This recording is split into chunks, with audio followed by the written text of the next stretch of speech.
Hello, everyone, and thank you for joining us for this online event called Managing Student Stress, featuring Dr. Joelle Lemoult. This event is in collaboration with Campus LightBox and the Psi Chi chapter at UBC. Before I get into the event, I would like to make a land acknowledgement. Campus LightBox and UBC Psi Chi are based on the traditional, ancestral, and unceded territory of the Musqueam, Tsleil-Waututh, and Squamish peoples. It is important to consider the land we are connecting from and the land which allows us to connect and attend these events. Thus, I would like all the attendees in presence to reflect upon the land they're joining us from, far and wide. Just to get into the event overview, we have introductions first, which is the Campus Lightbox and Psi Chi. So we have team representatives who will introduce the two different organizations who are hosting the event. We then have an welcome for Dr. Joelle Lemoult, who was our guest speaker. Dr. Lemoult will be introducing herself soon, and she will be going forward with her presentation. And the third part we will have is expert talk. We will be talking about stress management, and Dr. Lemoult will be leading that conversation.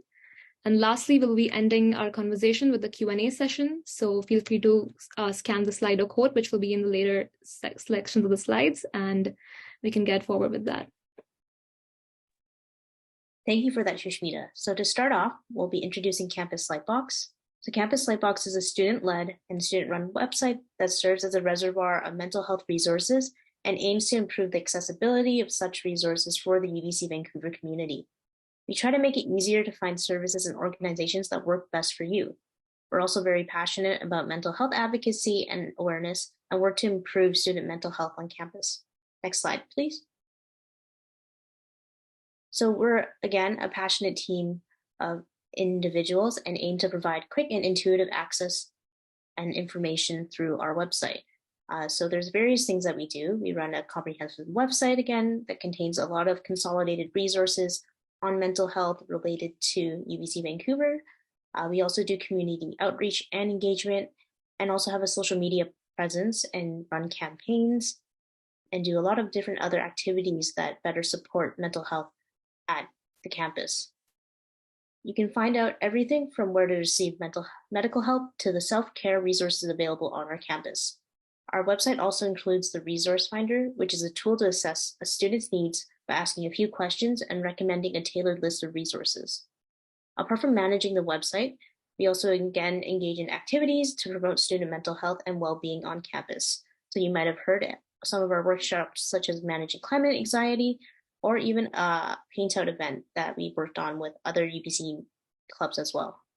We've also run virtual campaigns such as our mini contest called Share an Act of Self-Care on Instagram last year. Thank you. Next slide, please. Thanks, Vanessa. So what is Psi Chi? Psi Chi is the International Honor Society in Psychology, founded in 1929 for the purposes of encouraging, stimulating, and maintaining excellence in scholarship and advancing the science of psychology. Our most famous members include Dr. Albert Bandura, B.F. Skinner, and Philip Zimbardo. The Psi Chi chapter at UBC has been in existence since 2011 and has rapidly grown ever since.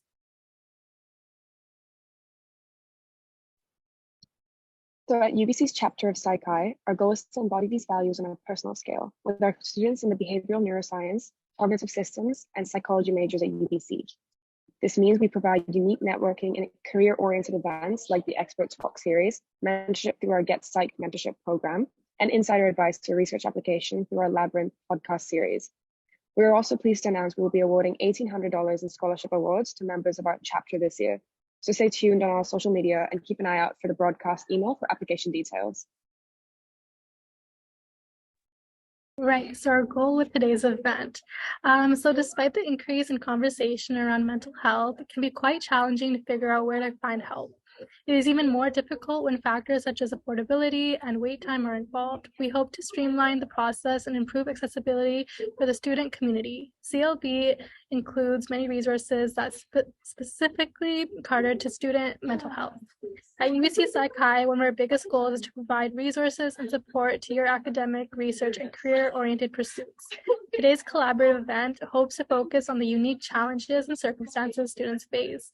With busy schedules, exams, and juggling personal life and school, it is easy to get overwhelmed. So we hope that our expert today can shed light on the importance of self-care and share ways to manage your mental health as you juggle demands of student life.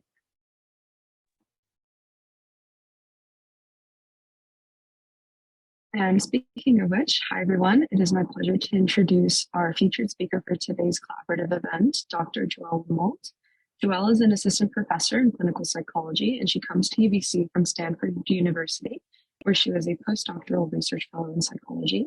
She received her PhD in clinical psychology from the University of Miami in 2012. In addition to planting new roots with a young family in Vancouver, she continues to explore the behavioral responses to stress that hinder cognitive, emotional, and biological well-being as principal investigator of the Depression, Anxiety, and Stress Lab at UBC. Through her research, she works to further understanding of the etiology, maintenance, and treatment of depression, particularly in relation to stress. Today, we are so grateful to have her join us as the featured speaker for our event to discuss the mitigation of stress in students. And now we would like to invite Dr. Joelle Lemoult to share her slides with us. Before we get started, we would just like to remind our audience to please use the Slido code to post your questions during Joelle's talk.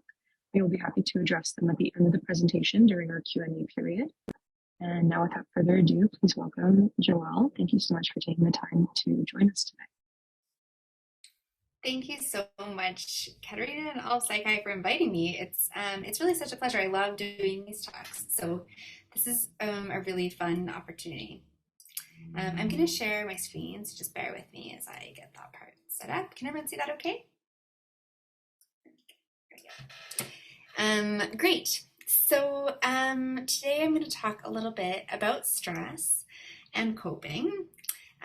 Two things I'd like to think I know a bit about, but I'm always learning. As Katerina mentioned, if you have any questions at all, please don't hesitate to answer, whether it's or ask, whether it's via Slido or in any other capacity. You can also keep me out. I'm happy to stay a bit after and chat with anyone individually. Okay, so before we get started, I just want to quickly do a land acknowledgement. I'd like to acknowledge that I personally am gathered on the traditional, ancestral, and unceded territory of the Musqueam people. Personally, I really have always admired the way this land has been passed from generation to generation by the Musqueam people and the way they've cared for it and preserved it.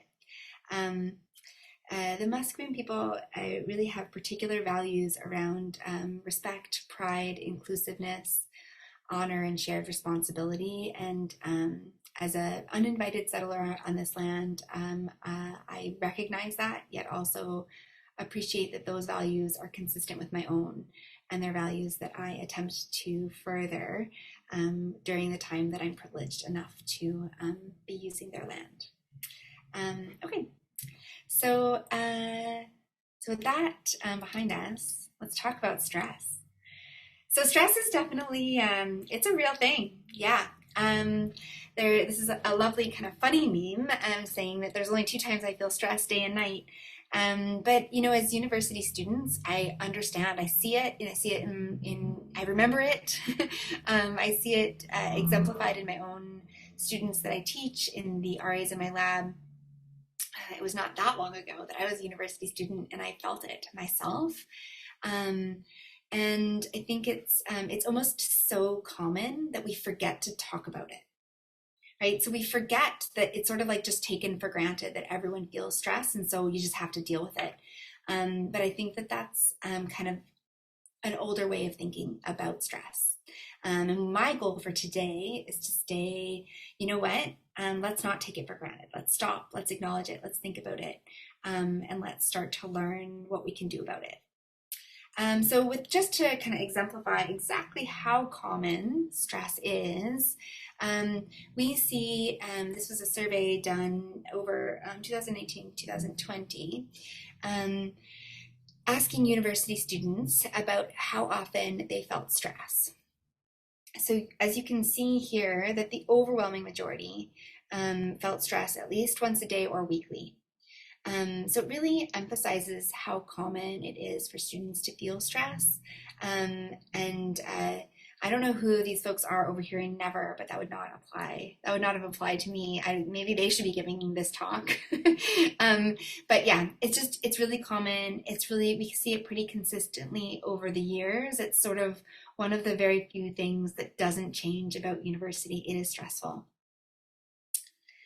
So why should we care, right? If we all feel stress, why should it matter? Well, I think it's important to be aware of our stress levels because it affects us. This poor little zebra is losing his stripes. But on a serious note, it affects us in many different ways. And because of that, sometimes stress can present itself in many different ways that we might not catch. So the very, very first thing to do is to notice when you're feeling stress. So stress can present itself in many of the ways presented here. You can start to feel more irritable. You can start to get that burnout feeling, right? Where you just kind of feel like you're at the end of your rope. Stress can also manifest itself in sleep difficulties. So that's something that you're having. You might want to take a look at whether stress is playing a role. Some people who experience a lot of stress will talk about feeling headaches. Can also have other health consequences, like we get sick more often, and there's actually a very real biological explanation for that. So it's a very real thing that we know that there are health consequences to our stress. Sometimes people with stress can be at increased risk for mental illness like depression or anxiety. And overall, people can sometimes just feel more tired and exhausted, right? They can feel worn out and exhausted. So as I said, stress is not just stress. Stress affects us in many different ways. And importantly, stress can be recognized by looking out for any of these different symptoms. Okay, so with that in mind, what can you do about it? Well, the very first thing you want to do once you've identified that you're feeling stress is you want to name it. So there's this really great phrase that I've always loved and has stuck with me. Name it to tame it. So we want to know why it is we're feeling stress. Where is our stress coming from? So that's really sort of one of the most important things to do, is to not treat our stress as this one singular experience, but rather to break it down and understand what is it that's causing us stress. So again, this was a survey. This was conducted a little bit ago that asked university students what was it that was causing them stress. Some of the very top ranked thing was fear of failure, right? So this idea of worrying that you're not good enough, right? The insecurity around that and worrying that you're gonna fail at the things you do. Nothing specific, not necessarily classes or work, but just that you're worried about failing. The second was your university coursework. So courses understandably cause a lot of stress. We are now entering midterm season, like the kind of height of it. I find right before reading break a really tough time where stress levels are often really high because we haven't had a break yet, and yet at the same time we've had lots of midterms. So coursework can be a really significant source of stress. A lot of university students, especially as they come into their later years, report significant stress about finding a job or going to grad school after university. I don't know about any of you, but I hear it in the students in my classes talking about how frequently they're thinking ahead, years ahead. Sometimes they're thinking about this very early on, about those next steps in getting into grad school. For some people, family is a source of stress. For some people, family is a source of support, but sometimes it can be both. Some people also might feel stress around other jobs that they have outside of the university, or around friendships. So I sort of wanted to encourage us, this is going to be a little bit of an interactive experience, get on board, to first think a little bit ourselves and reflect on what is it that causes us stress. So with that in mind, I'd like everyone to pull out their phones or devices or go onto another screen and go to mentee.com. And you can type in the code there. This is completely anonymous. And share what is it that are your top 3 worries if we look at these categories. So hopefully these categories will be larger on your phone than they are here. But fear of failure, coursework, job or school post-university, family, relationships or friendships, money, or just feeling too busy.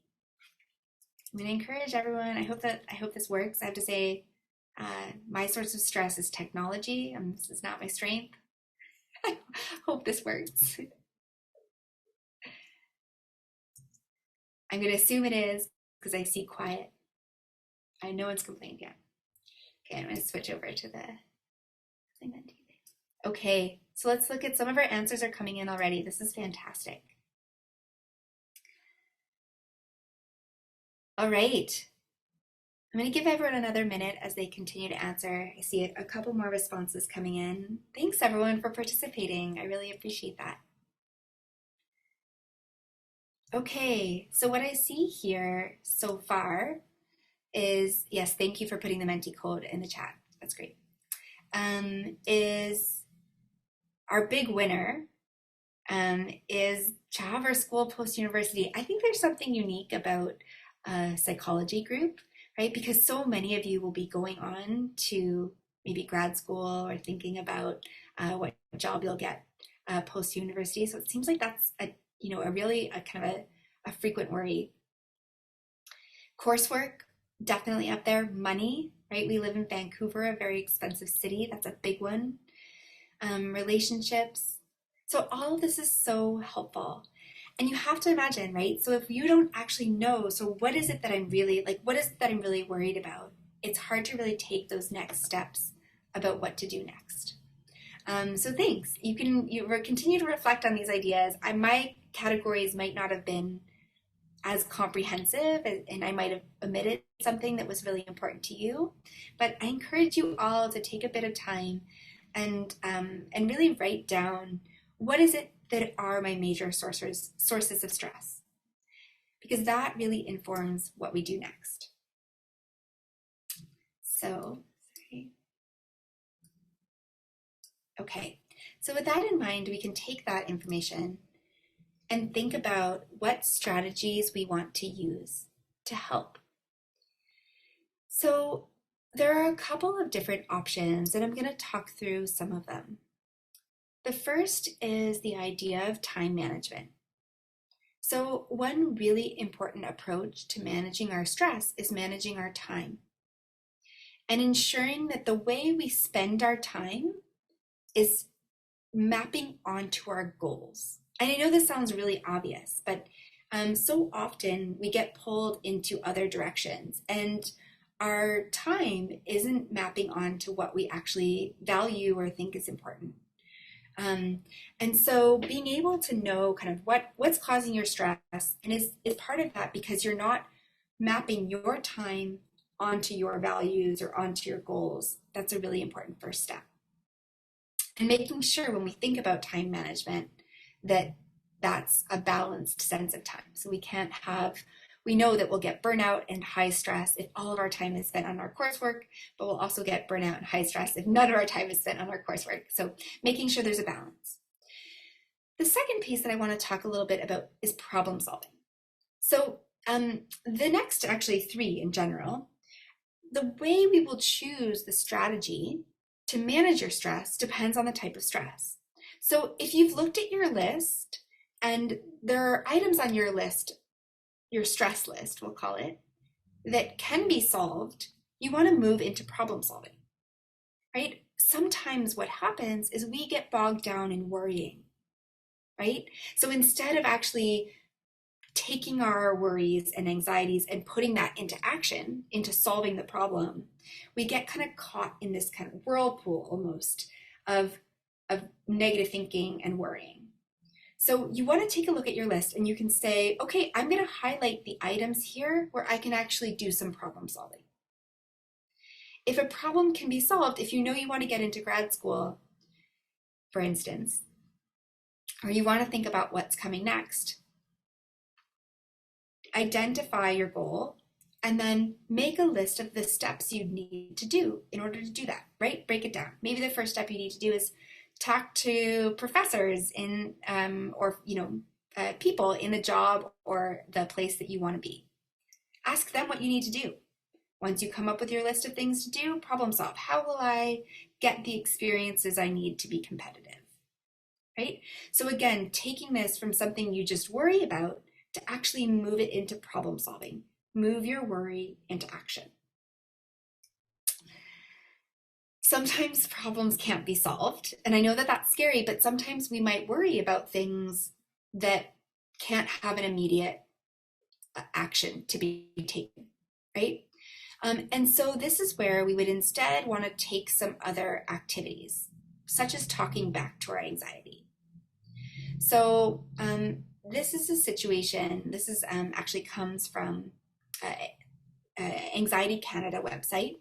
There's a wonderful module on talking back to our anxiety, and it pulls from cognitive behavioral therapy, based on the idea that, if a friend came to you and was really anxious, you wouldn't just say, oh yeah, that seems like something to worry about, but have a good day, right? Instead, you would help them challenge their anxieties, right? So just like you would want to do when a friend approaches you, you want to talk back to your anxiety. You want to tell your anxiety, challenge it. Try to come up with a more balanced way of thinking about the situation. And that's really helpful in order to mitigate that ongoing stress that we might see. Lastly, we know that stress can manifest itself in behaviors like avoidance behaviors, procrastination behaviors around studying. And so the kind of really big fourth category that you want to think about when you're managing your stress is take a look at the items on your list and say, am I avoiding anything, and is that actually contributing to my anxiety? Right? So am I avoiding studying for that test because it's going to be really hard? Am I avoiding emailing that professor because I'm kind of nervous about it? Right? And asking for help. Am I avoiding going to office hours? Or maybe you had a fight with a friend. Am I avoiding talking to my friend and fixing the situation? Right? So that's where this kind of fourth piece comes in. And that's putting those worries, again, into action by facing our fears.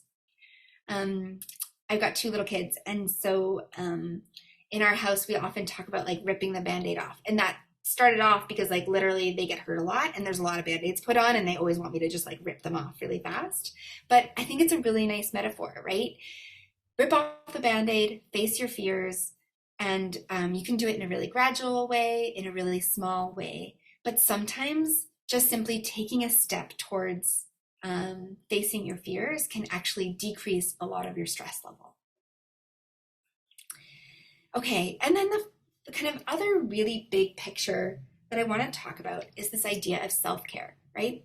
So the 4 strategies I presented on the last slide were ones that you want to do on a, whenever you have high levels of stress. There are ways to fix the problem.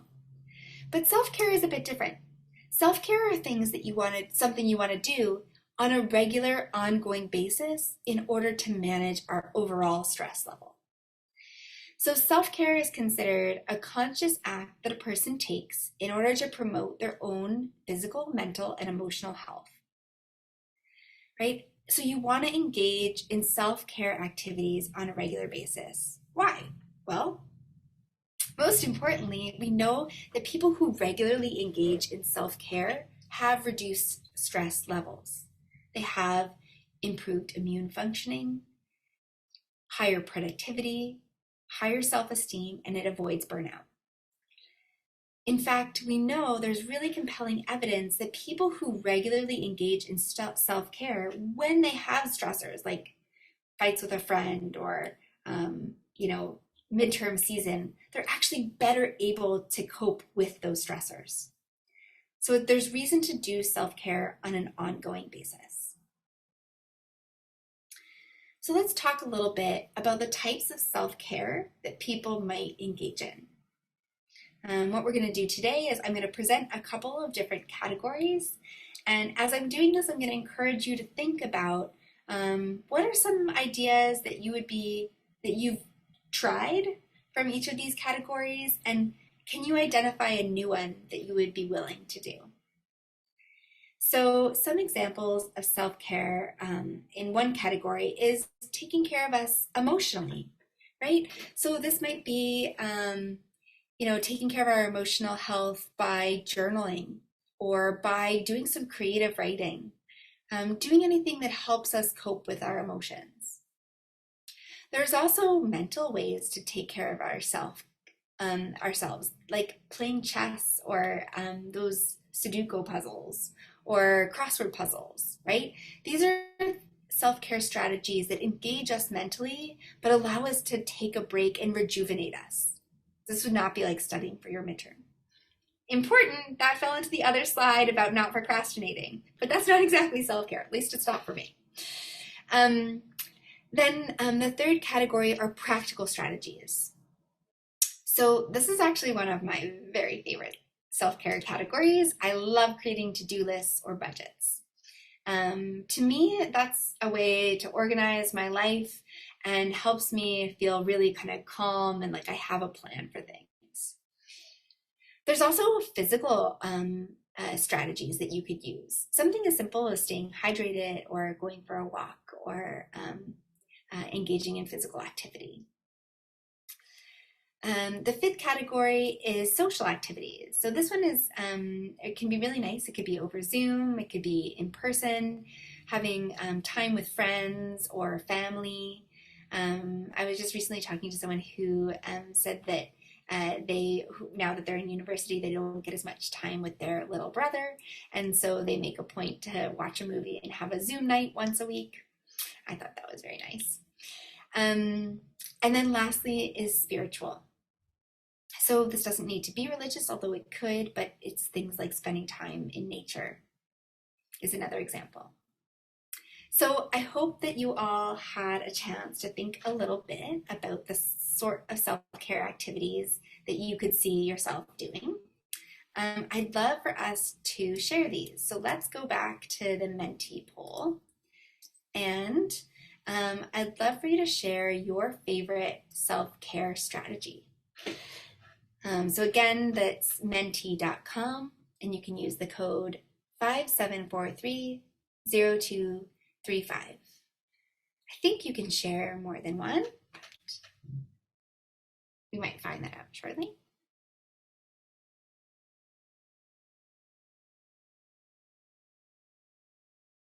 Okay, I'm gonna show the results. Oh, sorry.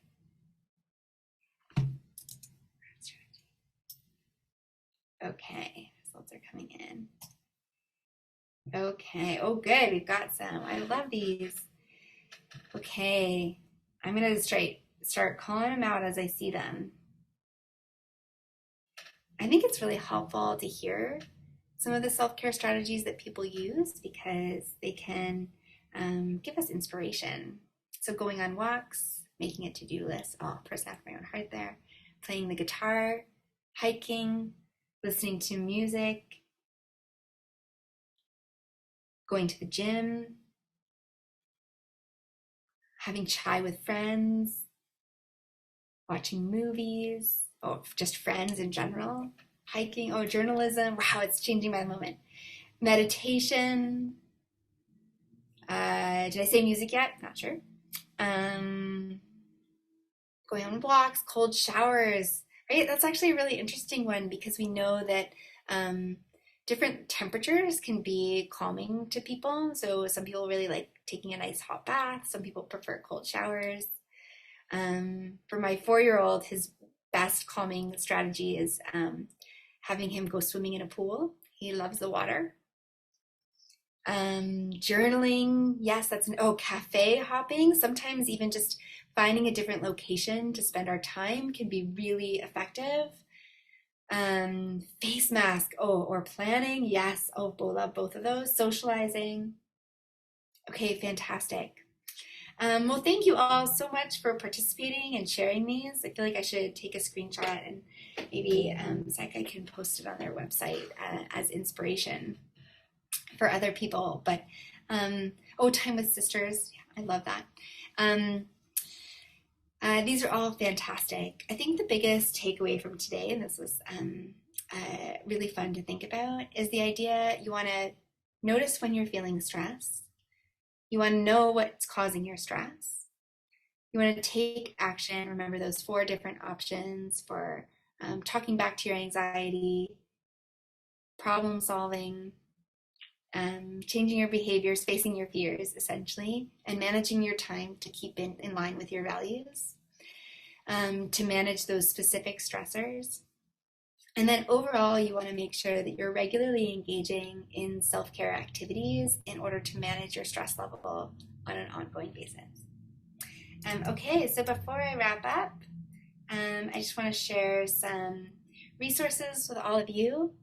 I mentioned Anxiety Canada, and I think Katerina put the link in the chat.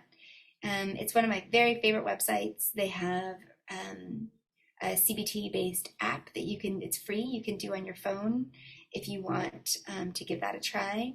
They also have an anxiety plan for adults where you can actually take cognitive behavioral therapy courses online if you feel like that would be helpful to manage any anxiety or stress that you're feeling. And you can take modules or you could take the whole thing. UBC Counseling Services has their phone number there. I also do want to mention crisis hotlines. We know that sometimes stress can feel overwhelming and you just want to reach out to someone to talk and you need help right away.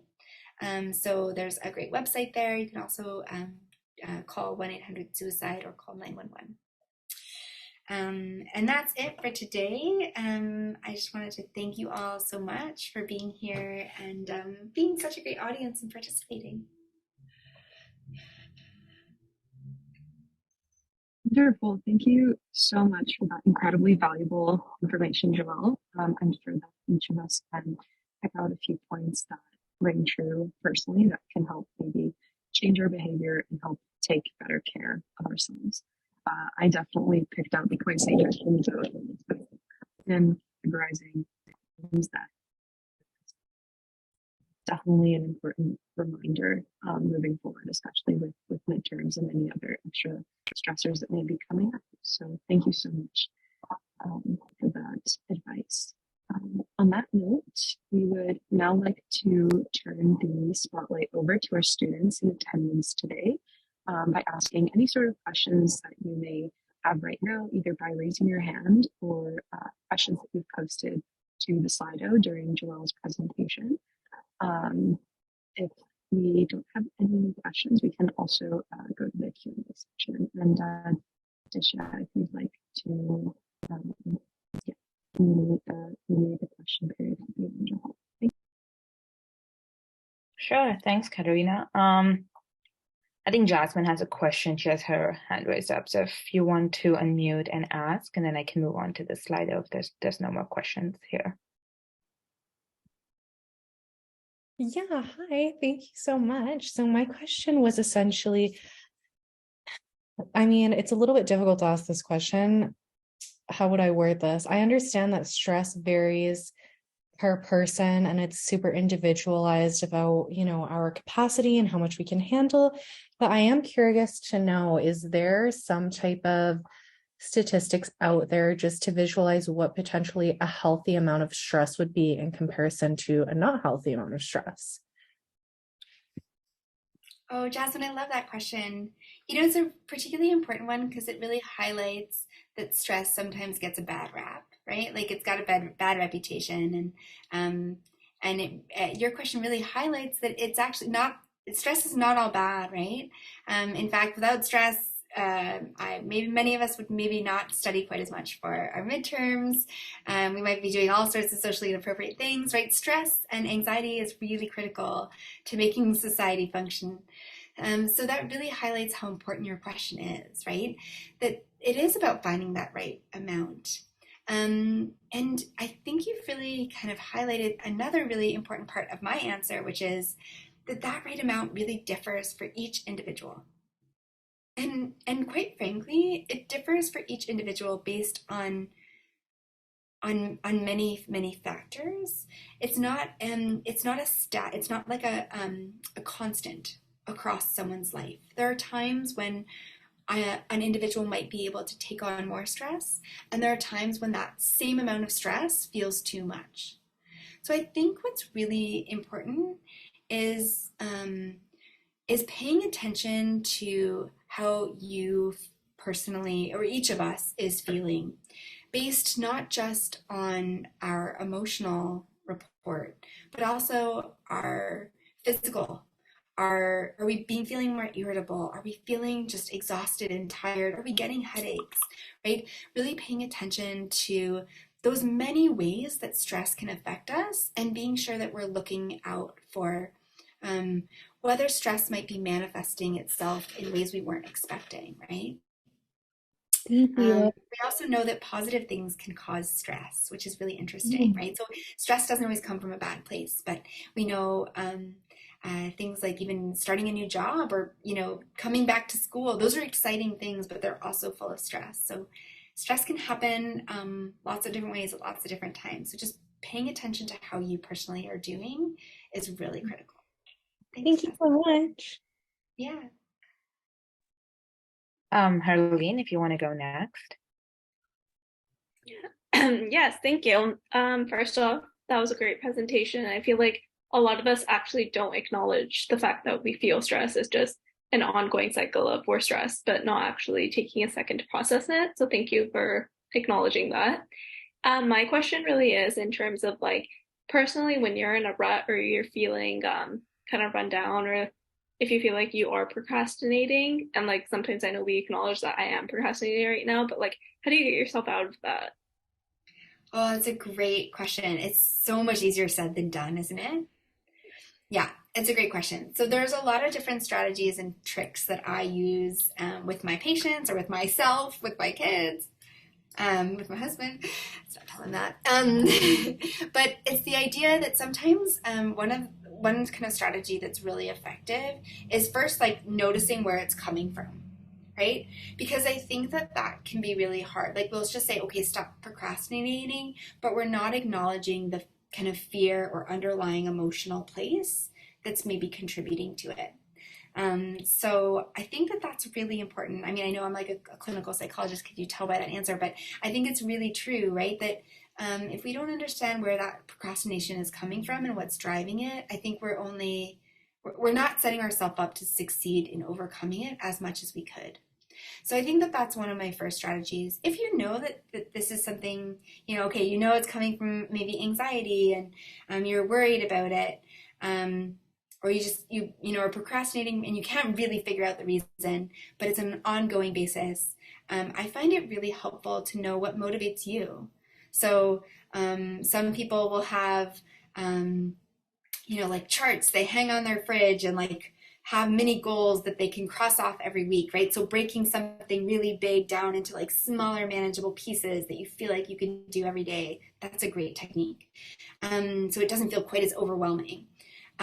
Taking something like finding a friend who's in the same class, or who wants to be better at going for walks like you do, or who it also needs to email a professor, right? And making a pact and doing it together. I think that can be a really great thing. Another thing that we use a lot in our house, but it's not just for kids, is a lot of positive reinforcement.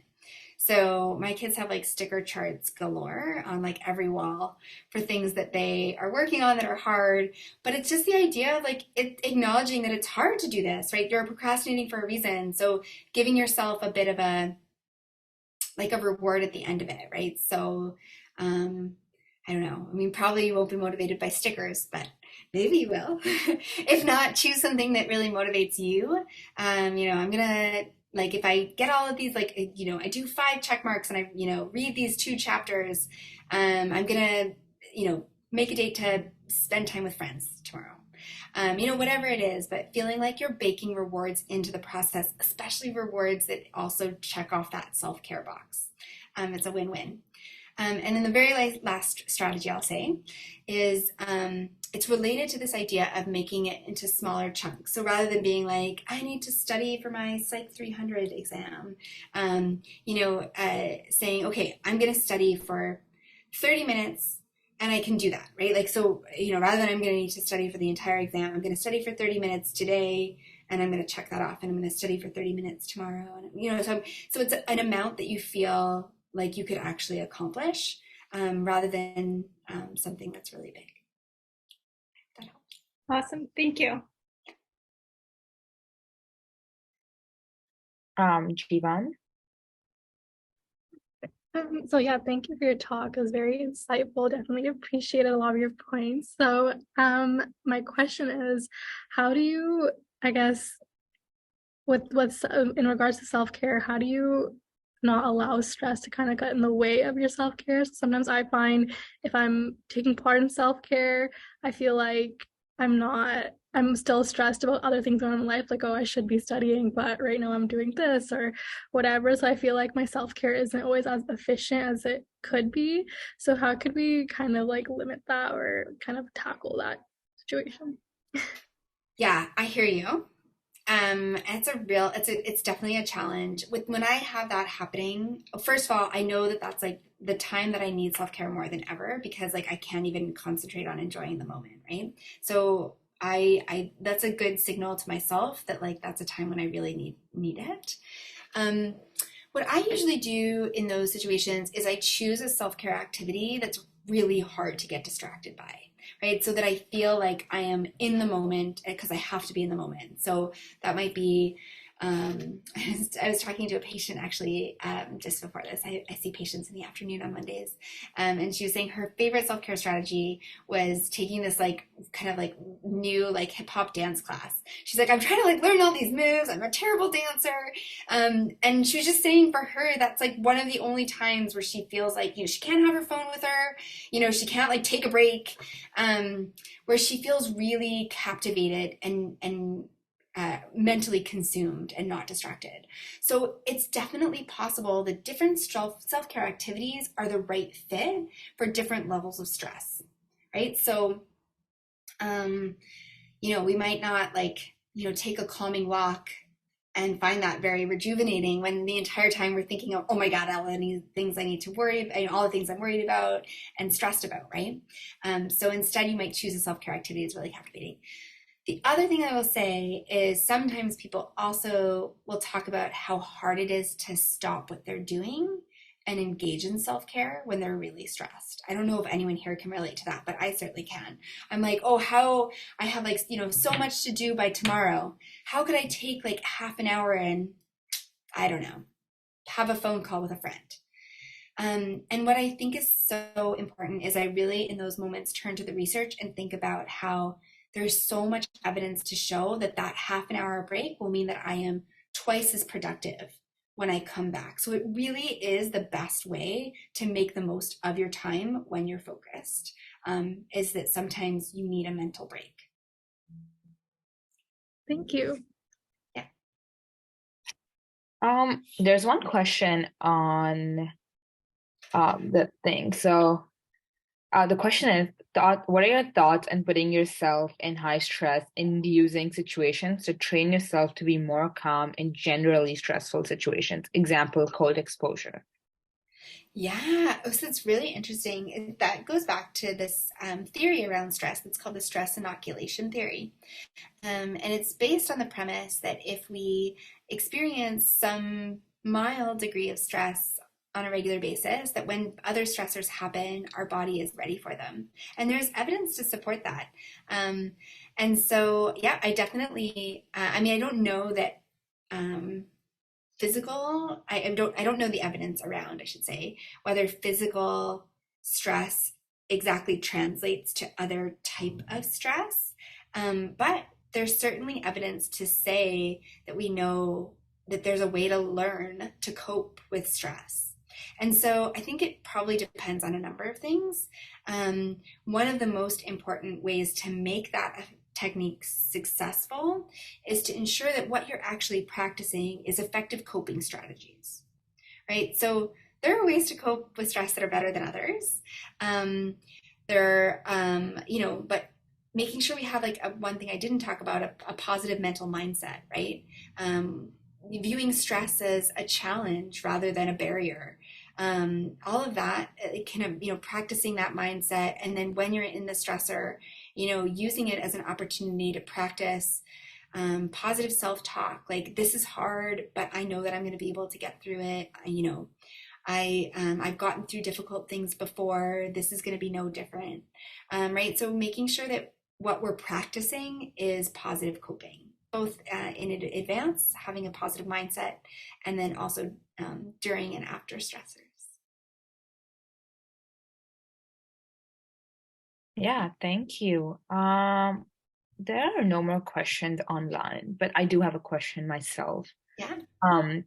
Which is, so usually when I'm stressed or when I'm anxious, I always go eat like some instant noodles. It's my like go-to thing. Yeah. But then I realized lately that I was eating instant noodles and my anxiety just increased, and it didn't help me cope with stress, or like it didn't make me feel better. So I'm just like curious, are there certain food items that increase anxiety, and what is there any evidence behind that? Yeah, I don't know about the evidence around those noodles specifically, but certainly there are food and beverage items that help us cope with stress because they give us and ones that contribute to our stress level, right? So we know anything that has caffeine or anything that would like cause us to sort of increase our jitteriness and in many ways mimic physical signs of stress can actually bleed over to us emotionally feeling more stress, right? We know that our thoughts, emotions, and physical sensations are all connected. And so that sometimes if you're already feeling stressed and you have too much caffeine, that can actually make you feel more stressed.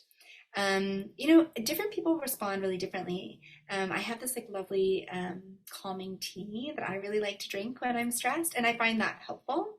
I don't know if it's empirically based, but I personally enjoy it, and it's sort of part of my calming routine, especially when I'm going to sit down and do something that I know is going to be hard. So there are things that might help like that. But it also is a bit different for every person. I find that actually really interesting that sometimes it can be something that reminds us of like a positive memory growing up, or something that, kind of brings us personal comfort, can be really lovely. But yeah, too much caffeine is not a great thing. Yeah, for sure. Okay, I'm gonna be more cognizant of time here, so I will give it back to Sushmita. Sure, thanks, Disha. If there are no other questions, we can go forward. The last slide, just give me a sec.